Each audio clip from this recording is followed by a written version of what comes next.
Не ми е проблем. Каквото искаш ти. Най-лъжливите 3 реплики на Зодия Везни.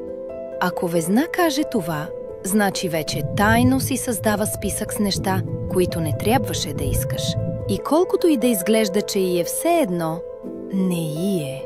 Номер 2. Не мога да избера. И двете са хубави. Истината е, че Везната вече е избрала. Просто иска ти да го кажеш, за да може да не носи отговорност.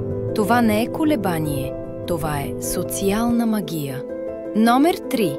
Ненавиждам драми. И все пак драмата я намира. Винаги. Защото Везната не я започва, но я подхранва. С поглед, с мълчание, с леко повдигната вежда в точния момент. Това ли са най-лъжливите реплики на Зодия Везни? Сподели в коментарите. За още зодиакални истории последвай 7kefa.com.